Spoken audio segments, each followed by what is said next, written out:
Boa noite, galera! Vamos estar aqui agora falando um pouquinho sobre o sistema gastrointestinal 2. Bom, as funções do sistema gastrointestinal são básicas, que ela se destina ao aproveitamento pelo organismo de substâncias estranhas, ditas alimentares, que assegura a manutenção de seus processos vitais.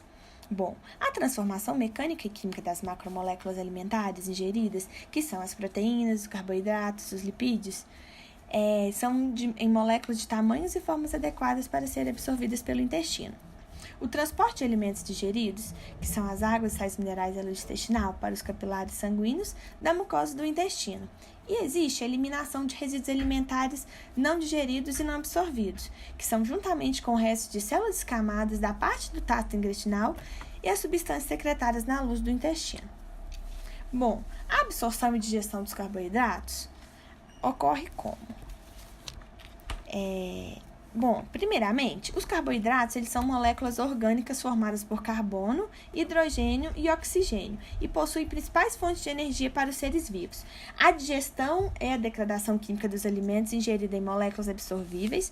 As enzimas digestivas são secretadas nas secreções salivar, gástrica e pancreática. O processo de digestão dos carboidratos começa pela boca, sob a ação da enzima amilase salivar. O alimento fica segundos na boca, entra em contato com a amilase NaCl e a água que facilita sua deglutinação. Ao ingerir, o alimento chega no estômago e continua sofrendo a ação da amilase por um curto prazo. Portanto, no estômago não há digestão de carboidratos por conta da atividade da amilase salivar ser muito restrita. No entanto, essa digestão começará a partir de quando este chega no intestino e encontra a amilase pancreática, no suco pancreático, uma vez produzida pelo transporte de moléculas do gastrointestinal para a corrente sanguínea. O duodeno e o jejum superior absorvem a maior parte de glicídios, que podem ser absorvidos por meio de diferentes mecanismos de transporte, sendo eles transporte por difusão facilitada e transporte ativo. Bom, e as proteínas no sistema? Como são? A enzima produzida pelo pâncreas faz o processo de quebra nas proteínas e, iniciado no estômago, a amilase pancreática continua o processo de digestão do amido. A digestão do amido começa na boca, com a degradação dele em maltose. Sua importância ocorre a absorção das moléculas dos alimentos que já foram quimicamente transformadas pelas enzimas e assim são capazes de passar pela parede do intestino e ganhar o sangue, que distribuirá essas moléculas por toda a parte do corpo. A pepsina é uma importante enzima peptídica do estômago, sendo ativa em pH ácido, o que facilita a sua atuação no estômago, mas ela somente inicia o processo de digestão das proteínas. Um dos aspectos importantes da pepsina é a sua capacidade de digerir proteínas. Ou seja, ela digere o colágeno, que é um importante constituinte de tecido conjuntivo das carnes. Por fim, a digestão gástrica dura em média de 2 a 4 horas. E nesse processo, o estômago sofre contrações que forçam o alimento contra o pyloro e que se abre e fecha, permitindo que, em pequenas porções, a químio, que é a massa branca e espumosa, chegue no intestino delgado.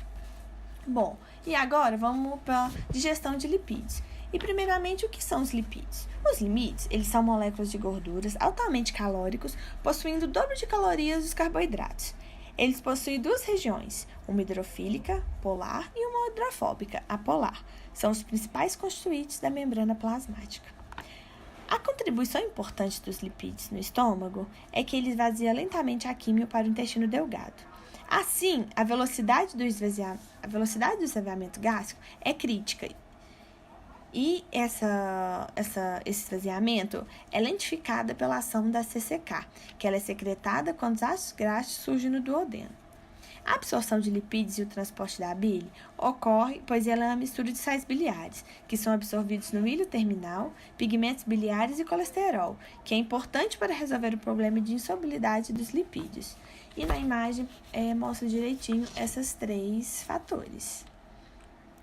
Bom, o processo de digestão dos lipídios envolve 5 fases. E a primeira fase delas seria que os fosfolipídios são hidrossolúveis por lipases específicas. Na língua são produzidas lipases estáveis em ácido e a digestão é iniciada no estômago.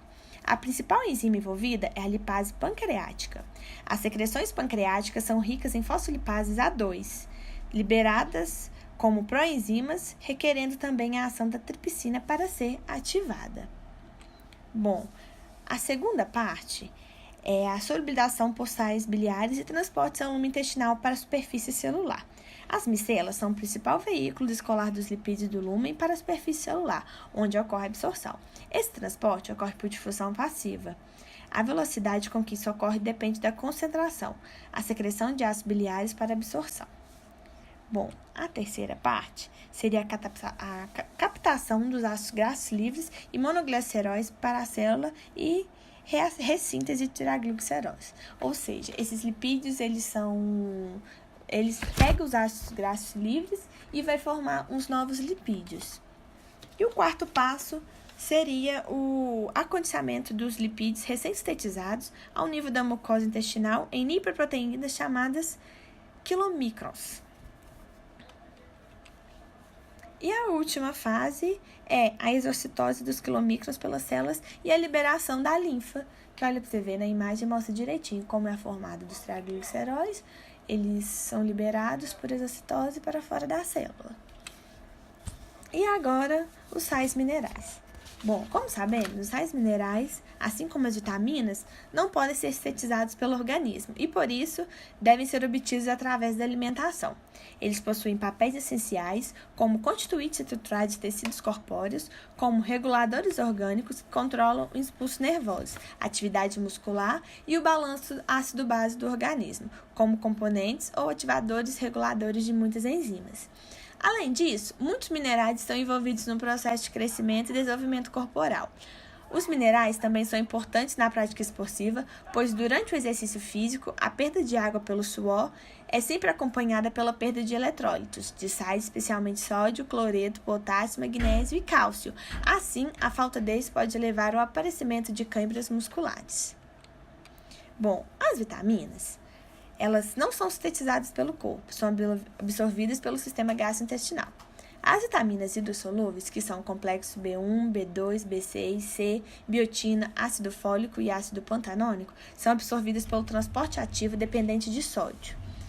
A vitamina B12, cobalamina, ela é hidrossolúvel e necessita do fator incíntrico para a absorção do hilo terminal. Já as vitaminas lipossolúveis, que são A, D, E e K, são absorvidas com gorduras. Já a água, juntos, o intestino delgado e grosso absorve cerca de 9 litros de água. No transporte intestinal de água, a maior parte de H2O é absorvida, dando desequilíbrio de diarreia e absorção de H2O. Ele sempre segue a absorção de solutos. O líquido absorvido é sempre isosmótico. 95% da água é absorvida pelo intestino delgado por osmose. A água se movimenta em ambas direções na camada da mucosa e esse fluxo osmótico é dirigido de acordo com o gradiente da concentração, estabelecido pelo transporte de solutos. Os mecanismos de regulação da fome e saciedade. Existem vários fatores que atuam e interagem na regulação da ingestão de alimentos e de armazenamento de energia. São determinantes fisiológicos do controle do peso e do apetite. São fatores neuronais, fatores gastrointestinais, fatores endócrinos. E agora vamos estar falando um pouquinho sobre eles.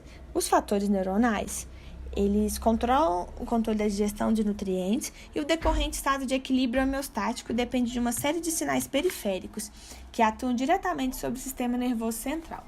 Os sinais periféricos levam informações a respeito dos estoques energéticos do organismo até o hipotálamo. O hipotálamo, que é a interação entre o centro da fome e o centro da saciedade. O hipotálamo lateral, ele relaciona-se com a sede, fome e agressividade. O hipotálamo ventromedial, ele é relacionado com a saciedade da fome, da sede e da tranquilidade.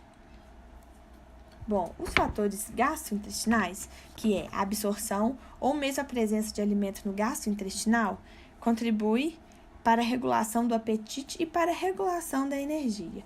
O trato gastrointestinal possui diferentes tipos de células secretoras de peptídeos que, combinados a outros sinais, regulam processos digestivos e atuam no sistema nervoso central para a regulação da fome e da saciedade. A sinalização ocorre por meio dos nervos periféricos e por meio de receptores. A grelina, ela é secretada por células da mucosa gástrica e é um dos mais importantes sinalizadores para o início da digestão celular.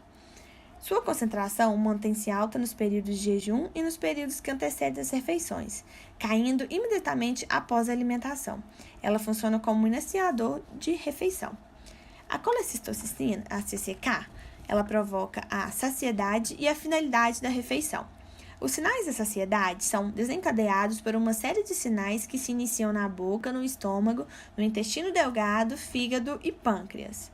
O peptídeo YY, que é conhecido como PYY, produzido no intestino, é o que transmite a informação "estou satisfeito". Ele é importante na refeição, no término, pois inibe a atividade dos neurônios. E agora, os fatores endócrinos, que é a leptina. A leptina ela é produzida no tecido adiposo branco, atua nos receptores expressos do hipotálamo para promover a sensação de saciedade e regular o balanço energético. Após uma refeição, a leptina é liberada do tecido adiposo e estimula o nosso cérebro a suprir o apetite, saciedade e aumentar o metabolismo. Boa noite, galera! Vamos estar aqui agora falando um pouquinho sobre o sistema gastrointestinal 2. Bom,